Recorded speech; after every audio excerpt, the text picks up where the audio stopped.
Kalau Anda yang baca ya di Instagram sudah pernah saya tulis 4 formula hidup sehat. Itu salah satu cara kita untuk menjaga tubuh tetap sehat.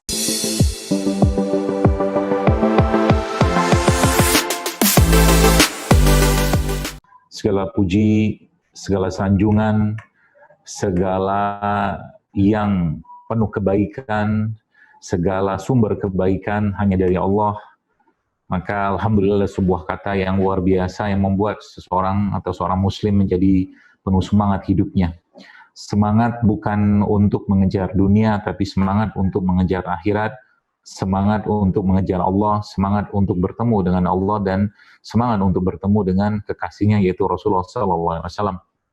Dan mudah-mudahan kita semua insya Allah mudah-mudahan dimudahkan untuk bisa terus mengikuti contoh-contoh dari baginda Nabi SAW, yang mana contoh terbaik hanya ada pada beliau sebagai seorang manusia, sebagai seorang ayah, sebagai seorang pemimpin negara, sebagai seorang panglima perang, sebagai seorang sahabat, sebagai seorang teman, sebagai seorang rekan bisnis, sebagai apapun yang kita butuhkan atau kita perlukan untuk mencontoh sosok manusia, ada semua pada sosok baginda Nabi SAW. Maka mari kita bersalawat kepada beliau Sallallahu Alaihi Wasallam. Semoga Allah tumbuhkan terus rasa cinta kita kepada beliau Sallallahu Alaihi Wasallam, meskipun kita tahu dengan iman kita yang sangat-sangat tipis seperti ini, dengan iman kita yang mungkin sangat rapuh di dunia dengan penuh fitnah seperti ini, kita masih diberikan kesempatan oleh Allah untuk bisa mengucap atau bersalawat kepada baginda Nabi SAW. Bapak Ibu sekalian yang saya hormati, jazakumullah khair atas undangan dari Parenting Islami Indonesia yang hari ini mengundang saya ke sini, dan mudah-mudahan apa yang saya sampaikan hari ini, di siang hari ini bisa menginspirasi Anda. Karena sungguh kalau kita bicara tentang kesehatan Islam atau kesehatan dalam rumah tangga, maka kita sungguh bicara peradaban. Kita sedang bicara tentang sesuatu yang sangat-sangat besar, yang sebenarnya saat ini tidak banyak dipahami oleh orang-orang. Ya. Bahkan ada yang mengatakan, ngapa sih ribet-ribet ngurusin makanan, kenapa sih ribet-ribet ngurusin apa yang harus dikonsumsi, ini itu segala macam. Ya. Maka ketahuilah teman-teman sekalian, banyak sekali ayat-ayat dalam Al-Quran yang menjelaskan tentang pentingnya menjaga makanan dan juga pentingnya menjaga apa yang kita konsumsi setiap hari, ya. Maka keluarga adalah pilar utama di situ, ya, pilar utama di situ yang sungguh kalau kita ikuti baik-baik informasi yang sudah Allah sampaikan dalam Al-Quran, maka kita akan melihat bahwa sesungguhnya urusan makan pun itu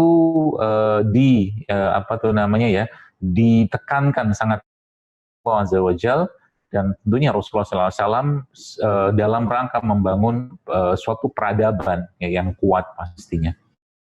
Namun sayangnya saat ini kita lihat ya banyak sekali hal-hal yang berhubungan dengan makanan ya, yang kurang menjadi perhatian bagi banyak pihak, dan kalau kita bicara tentang kesehatan ya salah satu hal penting yang harus kita jaga memang adalah makanan.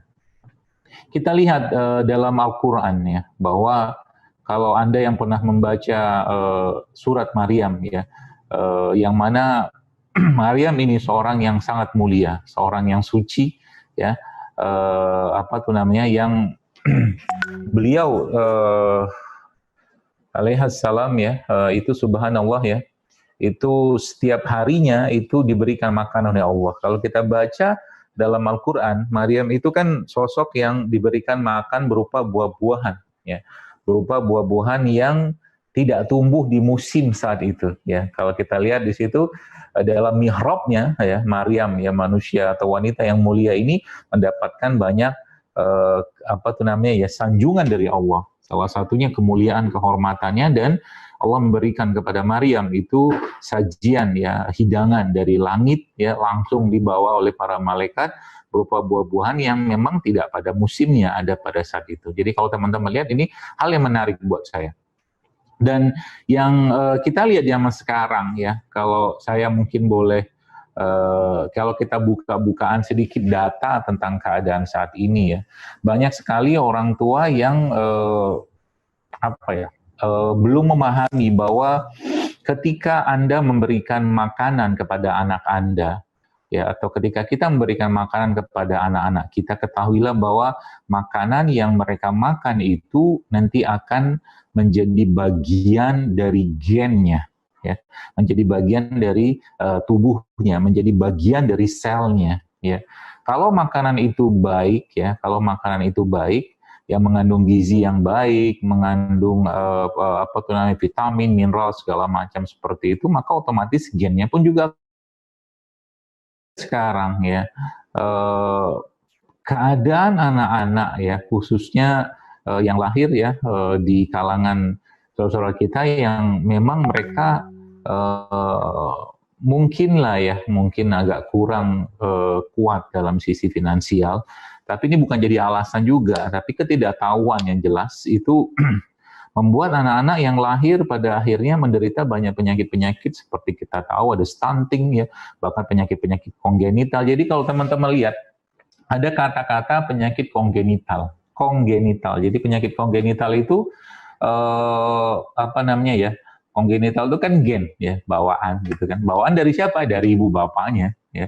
Jadi kalau kita bicara tentang anak di sini ya, maka orang tuanya atau calon orang tua anak ini atau calon ayah, calon ibu dari anak ini memegang peranan penting dalam mewariskan kekuatan gen buat anaknya tadi atau kelemahan gen buat anaknya tadi. Kalau yang diwariskan atau mungkin bahasa sederhana saya, kalau orang tuanya baik bapak ibunya itu hobinya makan-makan yang tidak baik, tidak sehat, kalorinya tinggi, tapi nggak ada nutrisi atau bahan-bahan gizi yang penting, maka bersiaplah dia memiliki anak-anak yang akan bermasalah secara kesehatan.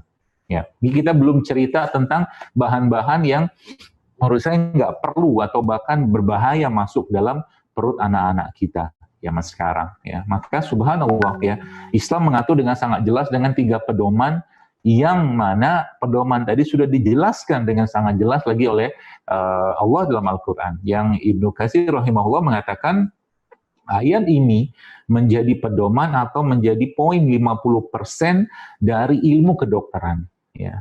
Apa bunyi ayat tersebut? Wa kulu washrabu wa la tusrifu, kata beliau. Ya, dalam surat Ali Imran. Ya, jadi beliau mengatakan makanlah kalian dan minumlah kalian, tapi jangan berlebihan. Ya. Dan ada ayat-ayat lain menjelaskan bahwa konsep atau konteks makanan atau makanan yang perlu dimakan ya, atau perlu Anda siapkan buat anak Anda tersebut di rumah. Yang pertama jelas ya, wa kulu mimma razaqakumullahu halan thayyiban, kata Allah. Jadi kata Allah di situ, makanlah kalian ya makanan-makanan yang halal lagi baik. Jadi ada 2 poin penting di situ. Pertama halal, yang kedua baik. Ya, yang pertama halal, yang kedua baik. Ya. Halal kita sudah tahu ya, bahwa yang namanya halal kita harus pahami bahwa halal itu secara katanya nanti kita akan paham. Contoh misalkan gini, biar gampang dicernanya ya. Sapi itu halal. Tapi kalau disembelih secara tidak syar'i, maka sapi tadi menjadi haram, nggak bisa dimakan. Ya. Kemudian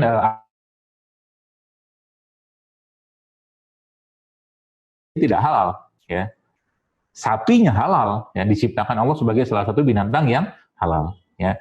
Jadi itu konteks. Jadi jalur-jalur kehalalan ini juga pada akhirnya nanti akan mempengaruhi gen bagi anak. Jadi kalau anak seseorang ya, kalau anak seseorang itu mengalami banyak penyakit mungkin ya, mohon maaf ya, kemudian banyak perubahan perilaku yang tidak baik Bapak Ibu sekalian, maka coba dicek kehalalan dari apa yang didapatkan oleh orang tuanya baik bapak ibunya, coba dicek. Kalau itu ada, maka stoplah itu. Sebab ketidakhalalan atau keharaman pada satu makanan yang diberikan kepada anak akan mempengaruhi perilaku anak tersebut. Dan ini bukan sekali, 2 kali saya dapatkan. Saya sudah sering dapatkan seperti itu, Bapak sekalian. Orang-orang yang maaf bapak ibunya ya mendapatkan rezeki dari sumber yang tidak halal, itu ternyata terjadi perubahan perilaku pada anak-anaknya. Jelas banget, bahkan anak-anak tadi susah diatur segala macam gitu kan, penyakitnya juga ada. Masya Allah, subhanahu wa ta'ala, kita berlindung pada Allah dari harta yang tidak halal. Jadi hati-hati dengan itu. Jadi poin penting halal ini harus Anda perhatikan baik-baik ya, harus Anda perhatikan baik atau kita perhatikan baik-baik ya, sampai Nabi menjelaskan kepada kita dengan sebuah doa, ya Allah, Allahumma ini bihalalika an haramika wa aghnini bifadlika amman siwak. Ya Allah, cukupkanlah aku dengan harta yang halal darimu. Ya, cukupkanlah aku dengan harta yang halal darimu dan jauhkan dari yang haram. Ya, seperti itu. Hati-hati ya. Jadi saya berpesan kepada Bapak Ibu sekalian ya, para ayah dan bunda yang menyaksikan acara ini ya, coba telusuri baik-baik ya. Coba telusuri baik-baik sumber harta kita tersebut ya, karena ini bukan hanya masalah kesehatan yang akan terjadi. Kalau masalah kesehatan jelas akan ada. Dan saya sudah lihat banyak sekali ya case-case seperti ini. Ya, subhanallah, akhlaknya, adabnya kacau beliau semua. Ya, belum lagi cerita tentang penyakit-penyakit yang bahkan penyakitnya susah atau sulit disembuhkan. Waliyahudzubillah sekali lagi. Ya, kita berlindung pada Allah dari harta yang tidak halal. Ya, yang pertama itu. Kalau yang kedua, konsep toyib ya, konsep baik ya. Kalau saya pribadi ya, kalau kita bicara toyib ini ya, toyib itu adalah makanan atau produk-produk yang Allah ciptakan yang masih fresh, masih alami, tidak pengolahan, tidak banyak dikemas, tidak dipabrikasi, seperti itulah. Itu bahasa toyib saya. Ya, contoh mungkin Bapak Ibu tahu tentang gula pasir. Ya, gula pasir itu halal kalau kita beli dari sumber yang halal. Ya. Nah, cuman masalahnya, pertanyaannya, gula pasir ini sudah banyak pengolahan nggak? Oh, jelas. Kita lihat gula pasir asalnya apa? Dari tebu kan? Ya, dari tebu. Tebu itu apa ya? Air tebu. Ya, air tebu diambil airnya, dipanaskan, bla bla bla dengan prosesnya segala macam, diputihkan, akhirnya jadilah butiran-butiran gula pasir. Kan gitu kisahnya. Nah, pertanyaannya, 1 gelas air tebu, oke?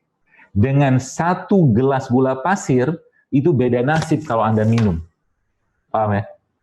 1 gelas gula pasir dengan 1 gelas air tebu, beda nasib. Nasib apa? Nasib perilaku juga akan berubah, Bapak sekalian. Kok ada urusan dengan perilaku? Karena makanan, di samping cerita halal haram tadi, makanan juga akan mempengaruhi perilaku seseorang.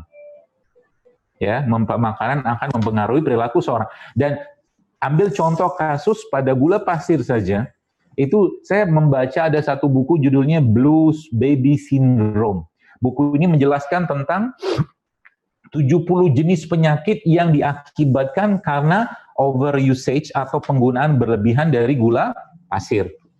Ya, jadi Masya Allah, Ibu sekalian ya, gula pasir doang tuh. Jadi gula pasir sendiri, kalau Anda ketemu dengan anak-anak yang susah diatur, ternyata gula pasir, karbohidratnya itu juga mempengaruhi perilaku anak-anak yang susah diatur. Ya, coba cek, jangan-jangan makannya gula pasir semua. Dia mungkin bukan makan gula pasir, tapi dia minum dari minuman, dia katakanlah dari makanan, dari snack segala macam, isinya gula semua segala macam. Mereka nggak sadar, kita nggak sadar bahwa makanan mempengaruhi perilaku. Ya. Dan Bapak Ibu lihat anak-anak zaman sekarang, saya pernah cerita bahwa anak-anak sekarang itu cenderung rapuh loh. Cenderung rapuh. Rapuh tuh ya fragile, gampang retak gitu kan. Urusan apa ya, dan mungkin bahasa kita mah cengeng gitu loh. Apa sedikit nangis, sedikit nangis, itu rapuh. Ya, kenapa bisa rapuh? Karena yang dimakan pun rapuh semua. Ya, yang dimakan pun rapuh semua, rapuh dalam konteks bahwa nilai gizinya sangat rendah, ya, kalori atau gulanya sangat tinggi. Sekalian, Masya Allah ya, itu seperti itu. Jadi, subhanallah ya, jadi kalau sudah ngerti konsepnya nanti, maka saya berpesan kepada Anda, coba diperhatikan, ya, coba diperhatikan, dan saya akan kasih tips-tipsnya nanti, supaya Bapak Ibu bisa lakukan di rumah, insya Allah ya. Itu baru satu di gula pasir. Ya toyib. Nah contoh begini lagi. Apa ya? Ini saya di sini banyak disiapin panitia. Ini ya, ini buah apa tuh namanya terong. Protes kan? Nah, ini bukan terong, ini stroberi. Saya ngetes aja, udah tidur atau belum. Ya, ini buah stroberi. Stroberi ini Bu sekalian, itu subhanallah ya. Kalau kita petik dari pohonnya, ya, waktu dia masih tinggal di pohonnya, masih hidup sama pohonnya, dia dapat matahari, dapat nutrisi masuk ke dalam stroberi tadi, kemudian sama Allah sekalian dilindungi pakai itu apa tuh namanya kulit buah ini kan, masya Allah ya. Jadi dalam stroberi ini ya, kalau kita bicara stroberi atau buah-buahan ya, atau ya sayur-sayuran juga, ada seorang dokter di Jepang dia bilang memang kalau kita bicara makanan, makanan tuh paling bagus dimakan semua, kata beliau gitu. Ya, jadi kalau kayak dia bilang ikan tuh sama tulang-tulangnya, sama kepalanya, semua dimakan kata dia. Dan memang zat gizinya termasuk kulit ikan itu sangat tinggi ya. Ya, kalau bisa diolah ya, kalau kita bisa olah dengan baik, maka sebenarnya makan ikan tuh paling bagus dimakan semua. Ya, kecuali kedondong mungkin. Kalau kedondong agak berat mungkin buat kita makan. Nanti keselak nanti Kang Buni Aspian nanti ya. Nanti kalau beliau keselak nggak bisa jadi moderator lagi kan, kasihan. Ya baik. Terus sekalian jadi masya Allah ya strawberry. Nah, strawberry ini sekalian ya, strawberry ini. Jadi kalau saya bilang toyibnya strawberry ini kapan? Toyibnya, the best toyibnya, toyib jidan gitu kan. Toyib yang terbaiknya kapan? Saat baru dipetik dari pohon lalu Anda makan strawberry-nya. Itulah toyibnya yang paling baik. Tapi masalah kan kita nggak punya pohon, kan gitu. Ya, toibnya itu seperti itu. Jadi itu yang paling baik. Tapi kalau nggak baik, kalau apa namanya toib yang kedua gimana? Ya habis dipetik, ya dibiarkan berapa lama, ya dalam kondisi ya masih nempel-nempel kayak begini. Lalu jangan dibelah gitu kan, karena kalau dibelah dia pasti teroksidasi gitu kan. Pasti teroksidasi. Masya Allah kan, teroksidasi karena oksigen, ya udah mulai berkurang toibnya, ya berkurang toibnya. Dan masya Allah ya, setelah berkurang toibnya tadi, kalau kita makan ya pasti beda sama nasibnya sama yang tadi. Nah, yang jadi masalah adalah ketika buah stroberi ini sudah dibelah, dipotong segala macam, di blender segala macam, jadi buah-buah dalam kemasan, dalam bentuk sirup, dalam bentuk apa, campur susu segala macam. Kalau bagi saya itu sudah tidak toib lagi kalau bagi saya. Kalau bagi saya, ya. Jadi boleh nggak diminum? Ya boleh, halal, silakan kalau mau beli makan. Tapi itu bukan kalau mau mendapatkan bahan yang toyib, bukan dari situ. Nah, masalahnya apa? Masalahnya begini, Bro sekalian.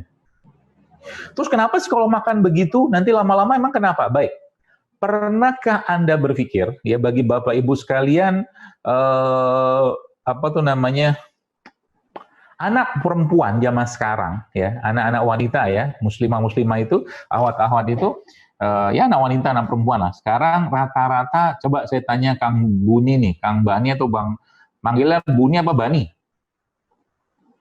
Buni Ustadz. Oh Buni, saya tanya sama Buni. Buni ini saya teringat film kartun ya. Iya. Bugs Bunny. Bugs Bunny. Ntar topinya miring, rapin dikit. Kenapa Ustadz? Saya tanya kepada Kang Buni. Iya, siap. Antum pernah nanya-nanya ibu-ibu nggak zaman sekarang, anak-anak perempuan tuh biasa menstruasinya umur berapa tahun atau kelas berapa sekarang udah menstruasi? Nggak berani nanya, Ustadz. Nggak berani nanya? Nggak berani. Oh, ya. Berarti antum harus ikut bela diri kalau gitu, biar berani ya. Atau ikut seminar motivasi ya. Paling nanya ke adik sendiri, paling berani. Gitu. Ya oke lah, coba lah. Pokoknya saya mau tanya itu, rata-rata anak wanita zaman sekarang menstruasinya umur berapa? Kalau adik saya tuh SMP, Ustadz. Tuh, anak saya kelas 2 SD tuh, ada yang nulis. Masya Allah kan? Masya Allah. Anak saya kelas 2 SD sudah mens, itu subhanallah. Nah udahlah, antum nggak usah jawab, di mute lagi aja. Siap, Ustadz. Baik, Bapak sekalian, apa ya? Salah satu indikator ketidaksehatan atau kekurang sehatan umat adalah wanita-wanita atau perempuan-perempuan yang menstruasinya itu tidak di waktu atau di usia yang normal. Rata-rata sebenarnya kalau kita lihat ya, dalam Al-Quran pun disebutkan, itu rata-rata umur 15 tahun loh menstruasi. Tapi sekarang kelas 2 SD itu ada yang kelas 3, ada yang kelas 4. Ya dulu zaman-zaman saya dulu ya, itu sekitar usia SMP kelas 1 atau kelas 2 lah tuh baru menstruasi loh. Nah, masalahnya sekarang kalau menstruasinya sudah lebih awal, maka otomatis menopausnya pasti lebih awal. Itu sunatullah kayak begitu. Matangnya lebih awal, maka menopausnya lebih awal, begitu. Nah, dan masalahnya lagi adalah ketika dia menopause lebih awal dan menstruasi lebih awal, maka otomatis Bapak sekalian selnya pasti banyak yang mengalami penuaan dini. Ya. Penuaan dini ini bagi perempuan, kalau bagi laki-laki namanya penuaan dono. Kali. Ya kan? Gitu ya. Jadi pernah ini saya bahas juga dengan seorang ustadz, dia bilang benar kayak begitu, dia bilang salah satu indikator ketidaksehatan umat. Nah pertanyaannya, kenapa bisa selnya itu matang lebih cepat gitu loh? Nah kalau kita bicara mangga yang sekarang lagi musim-musim itu kan, mangga harum manis gitu kan banyak banget. Aduh, jangan komen-komen dulu. Ustadz lucu juga. Daripada Anda tidur situ, saya lihat sudah banyak yang mata yang merem-merem ini. Aduh, saya berusaha menghibur Anda.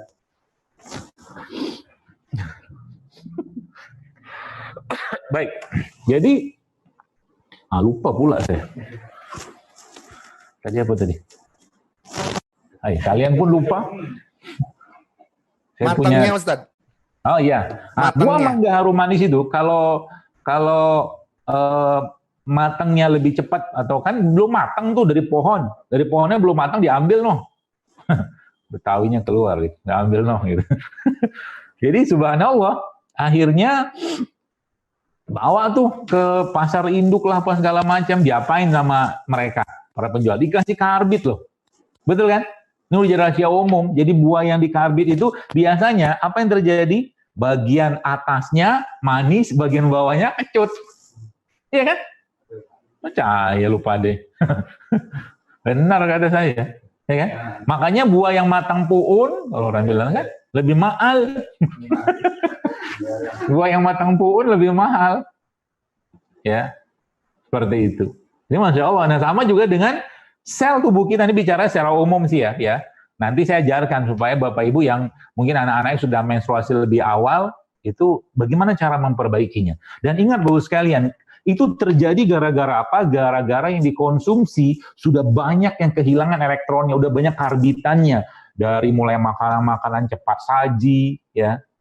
Kemudian apalagi ya, makanan-makanan yang tinggi karbohidrat, tinggi gula, tinggi lemak-lemak tidak sehat, minyaknya banyak, diolah berulang kali.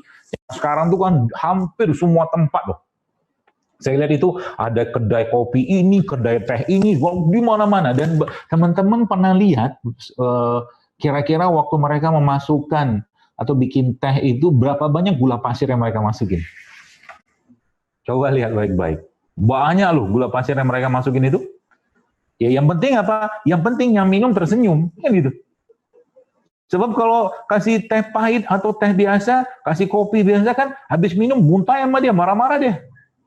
Masalahnya dia sekarang tersenyum habis dapat gula pasir tadi, ya. Tapi tidak lama kemudian sel-selnya mulai menua.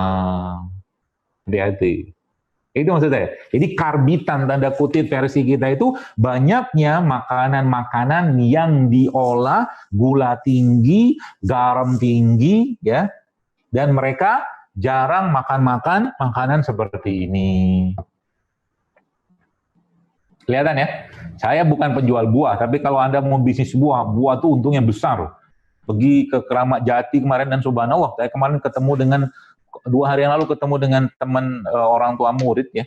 Dia cerita di pasar induk Keramat Jati itu buah tuh atau bahasa Jawa tuh turah-turah. turah-turah itu dibuangin pakai kontraktor apa tuh eskavator apa gitu ya. Padahal buah ini kalau diolah, masya Allah ya. Anda bisa, kalau Anda yang pernah baca postingan saya tentang ekoenzim, tentang klasik enzim, nah itu jawabannya di situ. Ekoenzim sama klasik enzim, ada postingan saya tentang itu, silakan dibaca. Ya, jadi kalau kita lihat orang tua kita zaman dulu nggak kenal pizza, nggak kenal nugget, nugget. Oh iya, nggak kenal nugget, ya nggak kenal sosis. Mereka cuma kenal begini-begini aja nih. Iya kan? Nah sekarang nyuruh anak kita makan kayak beginian, ya Allah, ya Robi, susah minta ampun. Betul kan? Coba deh, ayo makan pisang rebus, gitu kan? Ayo makan ubi rebus. Paling ketawain sama mereka pada. Maka kalau saya, anak itu kan di rumah ya. Nah, Anda perlu juga pakai hukum apa ya? Bukan hukum, pakai diktatorisme dalam rumah. Ya. Maksudnya gini, sekalian. Kalau saya, anak saya tadi mau jalan sini tadi tuh, saya kan bikin jus jeruk. Jeruk itu saya ambil, saya buka, pros,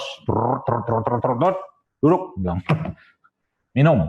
Berapa teguk dia bilang. Nah, jeruknya sudah saya kasih probiotik, gitu. Duduk, minum. Berapa teguk? 3 teguk. Saya lihat tegukannya. Duk. Dikit tegukannya, tambah lagi. Mau gitu. Harus diktator sama anak. Kalau nggak tuh, nggak bakal mau mereka. Ya, mau nangis aja. Saya siapin tempat untuk menangis sampai lu capek. Gitu loh.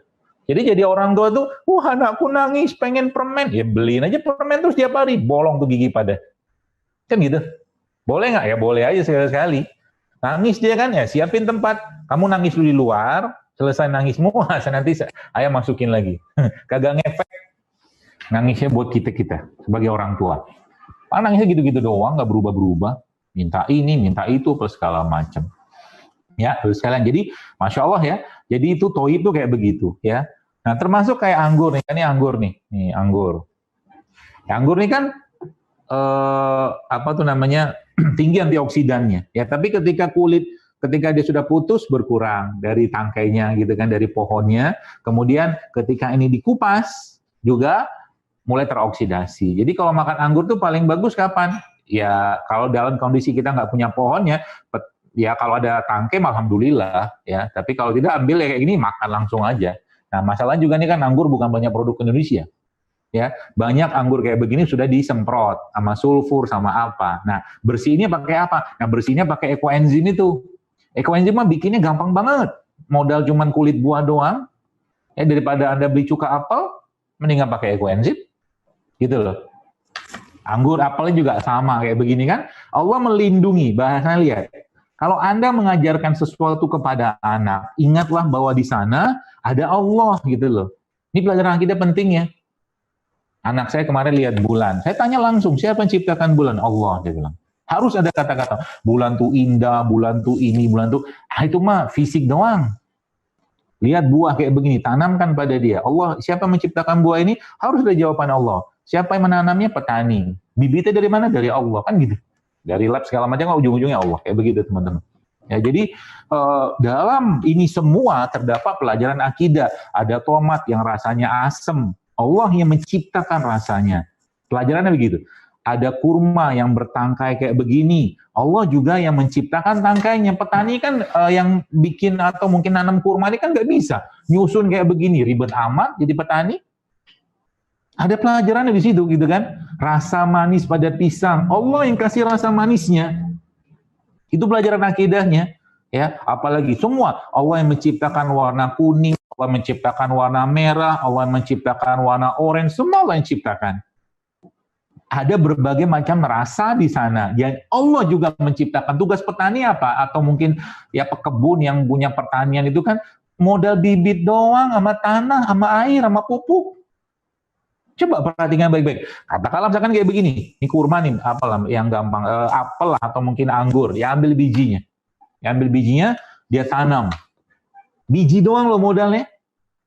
Tanam dalam tanah, tutup sama dia, kasih air, kasih pupuk. Siapa yang numbuhkan akarnya? Siapa yang numbuhkan batangnya, siapa yang numbuhkan daunnya, siapa yang numbuhkan buahnya sampai buah itu memiliki rasa kayak begini. Wallahi, Allah semua yang urus. Ada pelajarannya di situ. Ya, nah pelajaran-pelajaran seperti inilah yang Anda harus sampaikan kepada anak-anak Anda. Bukan cuma sekedar ngomong bahwa vitamin C pada apel tinggi, vitamin antioksidan pada jeruk tinggi, tomat punya pektin punya apa tuh namanya, bahan anti kankernya, serat pada kurma tinggi. Ini Allah ciptakan semua. Pesan akidahnya kalau nggak masuk, maka terjadilah kayak zaman sekarang ini. Gempa bumi, pergeseran lempeng bumi, iyalah semua juga tahu kayak begituan. Wabah kayak sekarang terjadi, nggak selesai-selesai. Mungkin bisa jadi waliyauzubillah karena banyak orang yang maksiat terus. Pesan itu disampaikan melalui ini juga bisa dapat, gitu kan. Jadi Anda menyampaikan ini kepada anak-anak Anda untuk makan itu bukan cuma sekedar makan, tapi makanlah ini semua sebagai bentuk rasa syukur kita kepada Allah, karena Allah ciptakan ini untuk kita, dan rasa syukur kita kepada Allah ya untuk menjaga kesehatan kita. Masya Allah kan, udah kayak begitu mah asik gitu, ngontrolnya tuh asik gitu kan. Asiknya kenapa? Nah, jaga kesehatanmu, karena amal ibadah dalam Islam itu butuh fisik yang kuat. Nah, jaga kesehatanmu, karena kau tak minum air nanti, ya, kau bisa sakit, banyak penyakit, dan Allah yang menciptakan air ini, ya. Kalau tahu ayatnya, ada sampaikan ayatnya, wa ja'alna minal ma'i kullai syai'in hayy. Nah, masalahnya orang tuanya kul terus yang tahu, kul huwallahu ahad, Allahu somad, lam yalid wa lam yulad, kul dari zaman purbakala. Anaknya disuruh sekolah, di sekolah tahfiz, orang tuanya nggak ikutan tahfiz, belajar juga lah, malu-maluin sama malaikat, gitu maksud saya. Ya, buat nabok-nabokin dulu lah, ya, biar kita sadar bahwa pendidikan yang kita ajarkan selama ini itu mungkin banyak yang perlu dikoreksi, termasuk era-era saya juga sama, gitu kan. Jadi toib itu seperti itu Bapak sekalian ya.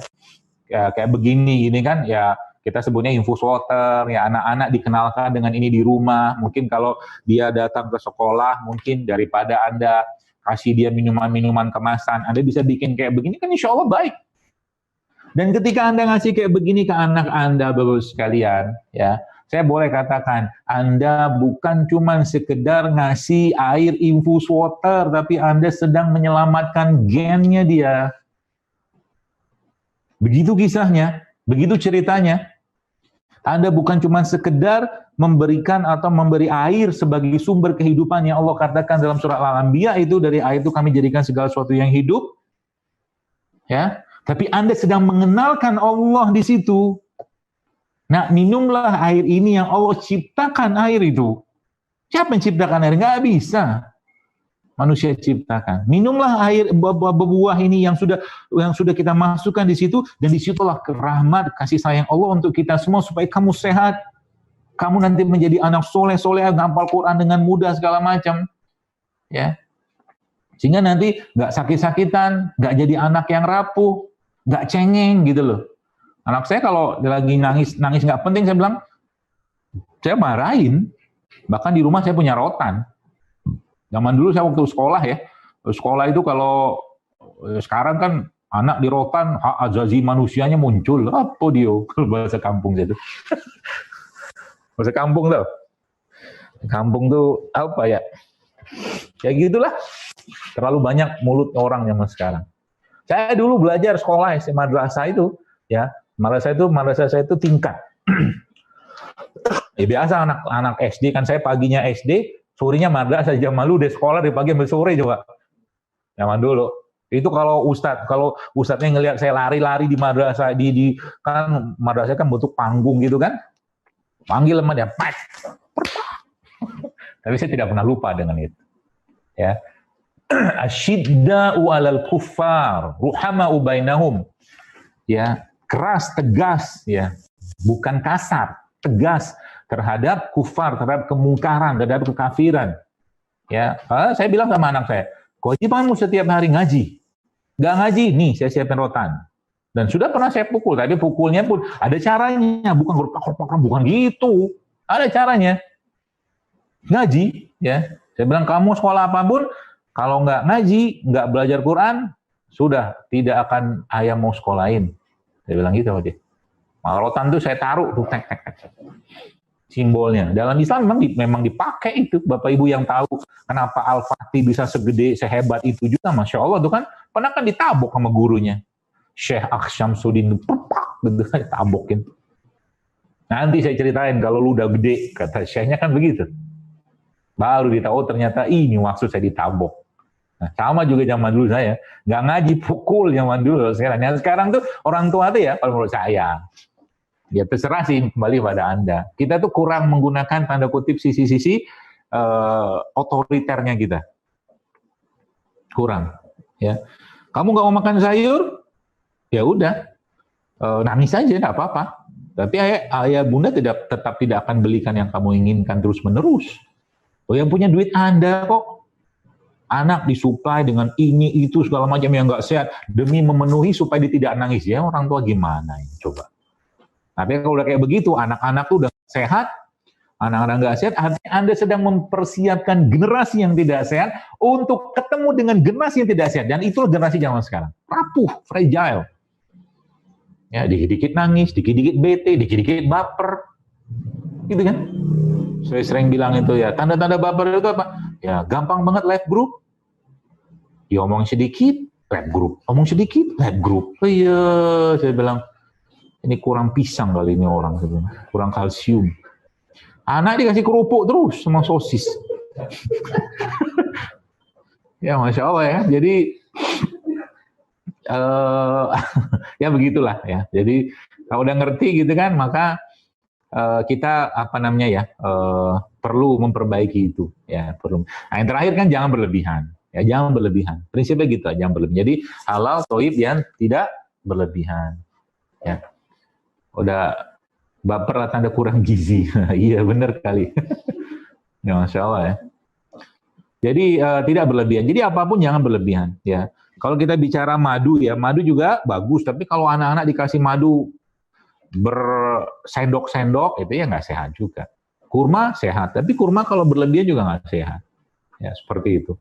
Yang tahu yang berlebihan itu seperti apa? Ya pakai feeling aja lah kalau bahasa saya gitu kan. Seperti itu ya. Jadi semakin kita mengenal ini semua, sekalian, maka insya Allah anak-anak, indikatornya apa? Anak-anak tuh gampang diatur, gampang nurut, belajarnya mudah, tidurnya mudah, ya. Itu termasuk salah satu ya, termasuk salah beberapa indikator bahwa kondisi badannya sudah mulai membaik, termasuk juga tidak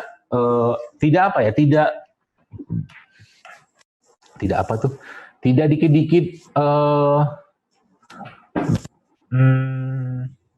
nyalain musim. Musim panas, batuk, pilek, panas. Musim dingin, musim hujan, salah. Nggak ada yang benar musim sama dia.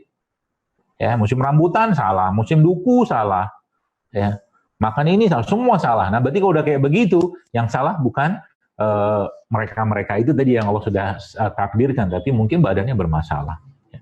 Maka ada beberapa poin penting yang saya mungkin perlu sampaikan kepada Bapak Ibu sekalian untuk menjaga kesehatan anak-anak tadi. Ya, kalau saya sempat tulis ya 4 formula hidup sehat, nggak di Instagram ada tuh. Kalau Anda yang baca ya di Instagram sudah pernah saya tulis 4 formula hidup sehat. Ya, yang pertama, badan kita ini sekalian penuh dengan bakteri, maka supply mereka dengan bakteri-bakteri yang baik, yang kita kenal dengan probiotik. Ya, probiotik. Ya, probiotik itu lemak atau bukan lemak, bakteri baik. Yang pertama itu, yang kedua prebiotik. Prebiotik itu apa? Ada banyak jenis prebiotik ya. Salah satu prebiotik yang paling baik itu yang kategorinya resistant starch, dengan saya nanti coba dibaca lagi. Dan resistant starch ini adalah jenis-jenis oligosakarida yang tidak tercerna di bagian atau saluran cerna bagian atas. Dan resistant starch yang paling baik adalah kurma. Ya, jadi di rumah Anda jangan pernah nggak ada kurma, karena berkahnya luar biasa tuh kurma. Ya, kemudian mulai dekatkan mereka dengan rempah-rempah rimpangan ya, herbal gitu ya. Oh, ada ondel-ondel lewat, maaf. Maklum di kampung. Nikmati hiburannya ya. Tapi enak hidup di kampung loh sekalian. Kedengaran nggak sih? Gitu kan? Dengar bukan denger. Tipu ya. Udah lewat ondel-ondelnya. Ondel-ondel tuh ya cerminan lah ya, cerminan bahwa saat ini kondisi memang kurang baik lah ya. Semoga Allah perbaikilah kondisi ini. Baik, Ibu sekalian, yang tadi kan prebiotik, jadi sayur, buah ya, itu juga termasuk prebiotik ya. Prebiotik yang mengandung tadi oligosakarida, resistant starch segala macam. Ya, kemudian kenalkan mereka dengan rempah-rempah rimpangan, ya herbal-herbal juga, ya madu, ada semua produk madu ya, produk lebah maaf ya, seperti madu, bee pollen, royal jelly, propolis, sarang lebah, kenalkan mereka itu. Jadi lidah mereka udah terbiasa dengan itu. Jadi kalau mereka sakit pun nanti dikasih, termasuk batu sauda juga di rumah, coba disiapkan ya. Kemudian lemak-lemak baik ya, seperti zaitun ya, atau mungkin VCO. Ya, atau di rumah juga kalau Anda masak ya atau menggoreng, kalau pengen tetap goreng aja nggak apa-apa. Tapi kalau saran saya pakai aja ya bukan minyak zaitun sih ya. Minyak zaitun ini minyak kalau digoreng bikin nangis ya, karena mahal. Bukan itu sih. Tapi maksudnya apa tuh VCO atau minyak kelapa itu loh, kalau digoreng tuh lebih baik ya daripada minyak sawit.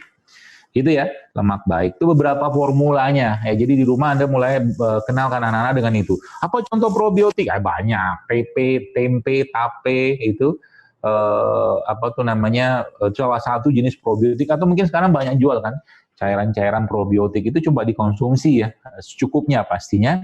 Atau kenalkan juga mereka dengan salah satu makanan tempat probiotik dalam badan. Jadi badan kita kan banyak biotiknya. Ya, maka makanan mereka itu adalah salah satunya adalah air kelapa. Jadi kenalkan anak-anak dengan air kelapa, dengan air tebu, gitu kan. Jadi itu salah satu cara kita untuk menjaga tubuh mereka tetap sehat. Ya. Itu. Apakah dokter anaknya juga makan-makan yang ala anak-anak? Ada juga, ya. Tapi saya usahakan dalam sehari atau di rumah saya pun ya air galon. Jadi di rumah air saya juga nggak dimasak. Jadi air yang baiknya memang air nggak dimasak. Loh kok bisa? Iya, di water treatment maksudnya. Ya. Jadi atau enggak air gunung ya, air gunung yang tidak terlalu banyak pengolahan gitu kan, itu juga kalau bagi saya itu lebih baik kalau bagi saya ya. Kalau Anda mau yang bermerek silakan aja. Tapi kalau saya diberi pilihan antara air bermerek sama air gunung yang dari Bogor, dari apa, itu saya akan pilih yang dari Bogor. Ya. Itu kan sudah di water treatment dan tidak banyak pengolahan, dan bisa kita minum insya Allah. Baik, saya kira mungkin cukup.